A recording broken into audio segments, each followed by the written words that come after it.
Denise Cornejo at Vong Navarro nagkapatawaran na.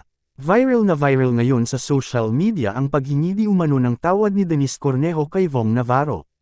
Ang tanong ngayon ng mga netizens, bakit ngayon pa ito humingi ng tawad gayong tapos na ang hatol?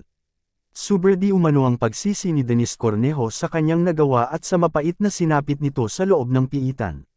Samantala matatandaang pagkatapos ng 5 buwan, pansamantalang nakalaya ang negosyanteng si Cedric Lee matapos magpiyansa sa kasong serious illegal detention kaugnay ng pambubugbog sa aktor at host na si Vong Navarro noong Enero.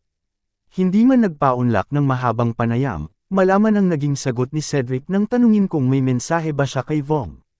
Abot-abot ang pasasalamat ni Vong Navarro sa vindication na kanyang natanggap kaugnay ng kasong illegal detention for ransom against Cedric Lee at Denise Cornejo na isinampa niya noong 2014. Lumabas na kahapon, May 2, ang desisyon ng Taguig Regional Trial Court at, guilty beyond reasonable doubt, ang naging hatol laban kina Cedric, Denise at dalawa pang respondents na sina Zimmerras at Ferdinand Guerrero.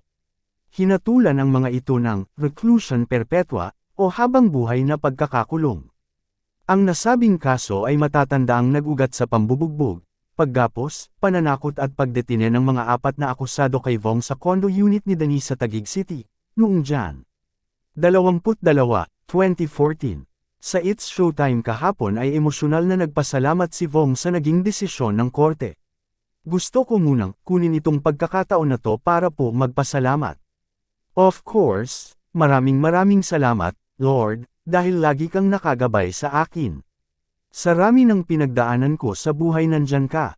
Ikaw ang naging sentro ko at napakatotoo mo, kaya maraming salamat, simulan ni Vong. Nagpasalamat din ang TV host, dancer, actor sa RTC ng Taguig, gayon din sa judge at sa mga staff ng korte, gayon din sa kanyang legal team na hindi raw bumitaw sa kanya.